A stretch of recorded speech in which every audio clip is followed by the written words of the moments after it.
Employer accused of abusing domestic helpers faces 7 charges. Anti-government violence escalates in Ukraine. And Andy Murray sent packing from Australian Open.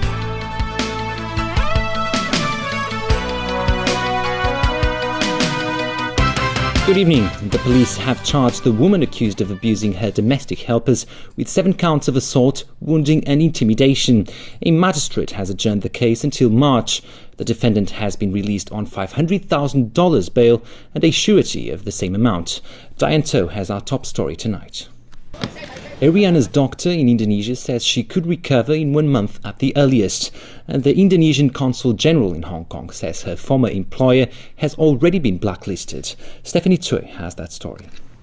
Overseas now, central Kiev has turned into a battlefield as anti-government protests in Ukraine took a sharp turn for the worse.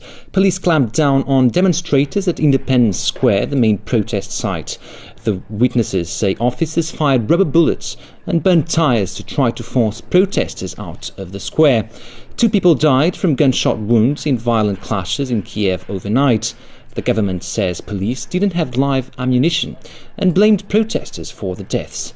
And there are conflicting reports of whether a 3rd person has died. The European Union has now threatened to take action against Ukraine over its handling of anti-government protests. The opposition is unhappy with the government ditching a trade deal with the European Union, as well as recent new laws limiting protests.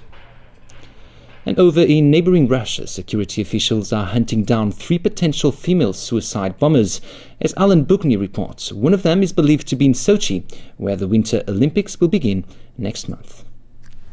Anti-government demonstrators in Thailand continue their protests today in defiance of a state of emergency in Bangkok and surrounding provinces. With no end in sight to the political crisis, all eyes are now on the elections scheduled for next month, as well as the role of the military. Tony Sabine reports. A prominent rights advocate on the mainland went on trial in Beijing today. Xu Zhiyong's lawyers said his client refused to offer any defense and called the court proceedings unjust. 40-year-old Xu is accused of gathering crowds to disrupt public order. Some of his supporters rallied outside the courtroom today, and there are reports 3 of them were taken away by authorities.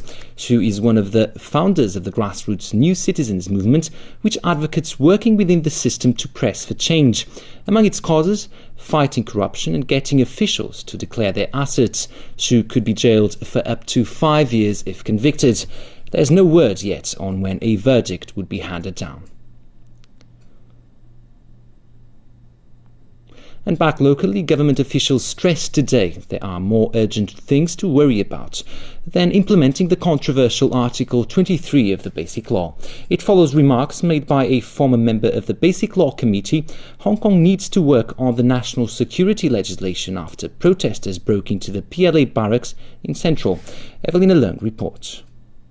And in sports, 4th seed Andy Murray blamed his ongoing recovery from injury for his loss to Roger Federer in the Australian Open quarter-finals tonight.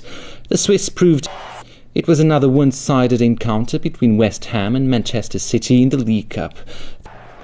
And finally, the weather, staying cold tomorrow with temperatures ranging between 12 and 17 degrees. Similar conditions heading into the weekend, but the outlook is for warmer weather next week. That's all the news for now. Thanks for watching. Good night.